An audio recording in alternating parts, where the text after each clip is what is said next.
మీడియాలో ఇవి ప్రసారం చేయనటువంటివి 4 ఛానల్స్. TV9 ప్రసారం చేయలేదు, 10 టీవీ ప్రసారం చేయలేదు, సాక్షి ప్రసారం చేయలేదు, NTV ప్రసారం చేయలేదు. మిగతా అన్ని ఛానల్స్ ఏదో ఒక రకంగా ప్రసారం చేసినటువంటివే. మీరు ఒక్కసారి చూస్తే ఈ ఛానల్స్ అన్నీ కూడా ఒక సామాజిక వర్గానికి చెంది వెస్టెడ్ ఇంట్రెస్ట్ ఉన్నటువంటి ఛానల్స్ అన్నటువంటిది మీరు అర్థం చేసుకోవచ్చు. ఎవరు టెలికాస్ట్ చేశారన్నటువంటిది కూడా కానీ మీరు ఇంకా కొంచెం లోతుల్లో కానీ వెళితే ఆ యాంకర్స్ కూడా అదే సామాజిక వర్గానికి చెందినటువంటి వాళ్ళు అన్నటువంటిది చాలా స్పష్టంగా తెలుస్తూ ఉంది. ఇంకా ముందుకు రావాలి, ఇంకా ముందు విషయాలు ఉన్నాయి. ఒక వ్యక్తి చేసినటువంటి ఆరోపణలను దృష్టిలో పెంచుకొని ఒక మహిళ క్యారెక్టర్ మీద దెబ్బతీస్తారా? ఒక మహిళ క్యారెక్టర్ మీద దాడి చేస్తారా? ఆ స్థానంలో నేను ఒక్కటే అడుగుతున్నా, ఒరేయ్ వంశీ, నీకు అమ్మ లేదా? నీకు అక్క లేదా? నీకు అమ్మ చెల్లెలు అక్క చెల్లెలకి తేడా తెలియదా? మీ అమ్మ మీద, మీ అక్క మీద, మీ చెల్లెల మీద ఎవరైనా ఇటువంటి ఆరోపణలు చేస్తే నువ్వు నిజంగా మనిషై పుట్టి నీకు చీము నెత్తురుగాని ఉంటే నువ్వు గమ్ముగా ఉంటావా అని నేను ప్రశ్నిస్తా ఉన్నా. వీడు డెఫినెట్గా సమాధానం చెప్పాలి ఈ విషయానికి. ఈ మారెళ్ల వంశీ అనేటటువంటి వాడు, ఆంధ్రజ్యోతి వెంకటకృష్ణ, TV5 సాంబడు, వాళ్ళ పుట్టుక మీదనే నాకు అనుమానం ఉంది. నేను ఈరోజు చెప్తా ఉన్నా పత్రికాముఖంగా, ఒరేయ్ మీ పుట్టుక మీదనే నాకు అనుమానాలు ఉన్నాయిరా. మీ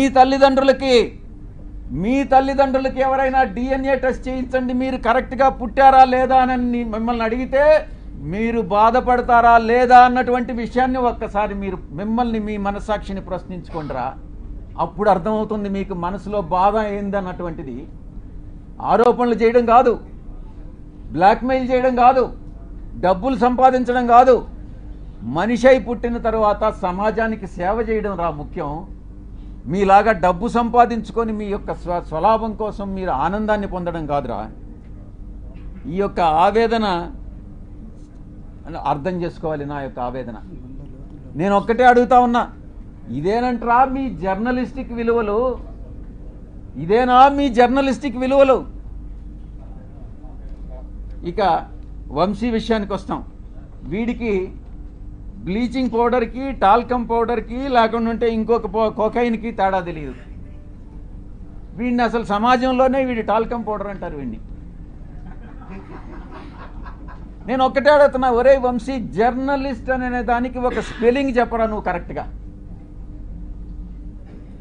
ఎక్కడో చదువు పేరు లేని వాడివి, చదువు లేని వాడివి, విజ్ఞానం లేని వాడివి, ఇంగిత జ్ఞానం లేనటువంటి వాడివి, మీడియాలో చొరబడి అందరినీ మోసం చేసి మిగతా వాళ్ళందరినీ కూడా ఏకంగా ఛానల్ యాజమాన్యంలోకి వచ్చి నువ్వు సాగిస్తున్నటువంటి అరాచకాలు ఏదైతే ఉన్నాయో, నువ్వు చేస్తున్నటువంటి బ్లాక్మెయిల్ ఏదైతే ఉందో, అది సభ్య సమాజం తల ఉంచుకునేలా మీ తల్లిదండ్రులకు తెలిస్తే, మీ అక్క చెల్లెళ్ళకి తెలిస్తే వాళ్ళు కూడా తల వంచుకుంటారు రా వంశీ. ఇది నీ యొక్క పరిస్థితి. ఒక్కసారి మీ ఛానల్లో పనిచేసేటటువంటి మీ యొక్క మహిళా ఉద్యోగుల్ని ఒక్కసారి అడిగి చూడు, నీ గురించి ఏమనుకుంటున్నారనేటటువంటి విషయం, నీ వెనక ఏమనుకుంటున్నారనేది ఒక్కసారి తెలుసుకోరా. వంశీ డిబేట్లు కూడా చూస్తూ ఉన్నాం. అది జబర్దస్త్ అన్నటువంటిది చాలా అగ్లీగా ఉంటుంది. దానికన్నా ఇంకా హీనంగా ఉంటాయి వీడి డిబేట్స్. ఒక్కసారి డిబేట్లపై నువ్వే ఫీడ్బ్యాక్ తీసుకో. నీ డిబేట్ల మీద నీకు అసలు ఒక్క ఓనామహాలు రానివాడివి నువ్వేం జర్నలిస్టు రా వంశీ. తల్లికి కూతురికి, చెల్లెలకి పెళ్ళానికి తేడా తెలియని స్థాయిలో ఒక మహిళకి అంటగట్టి ఆరోపణలు చేసి డిబేట్ చేస్తావంటరా వంశీ అని నేను ప్రశ్నిస్తా ఉన్నా. ఒకటి వంశీ, నీకు పిల్లలు లేరా? నీకు కొడుకులు కూతుళ్ళు లేరా? డెఫినెట్గా ఉండాలనుకుంటా, మగపిల్లలు ఉండాలనుకుంటా, ఆడపిల్లలు లేరు. వీడికి కూతుళ్ళు కానీ పుట్టుంటే అప్పుడు తెలిసుండేది వీడికి బాధ ఏందని అనేటటువంటిది. ఆ కూతుళ్ళ మీద ఎవరైనా ఆరోపణలు చేసుంటే అప్పుడు తెలిసుండేది ఈ వంశీ అని అనేవాడికి బాధ ఏందని అనేటటువంటిది.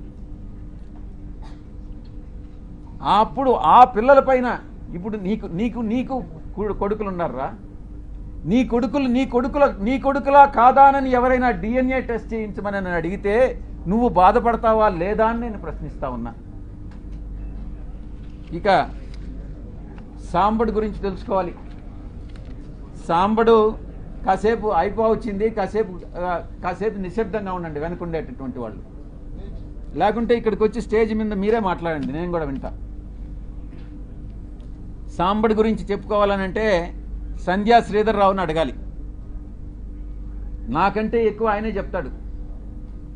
వీడి పెట్రోల్ బంకుని ఎలా దోచేసింది, ఎవరిని లోపరుచుకొని అడుక్కునే స్థాయి నుంచి ఆడంబరం స్థాయి వరకు ఎలా వెదిగాడు వీడి సాంబడు, సంధ్యా శ్రీధరే ఎక్కువ బాగా చెప్తాడు.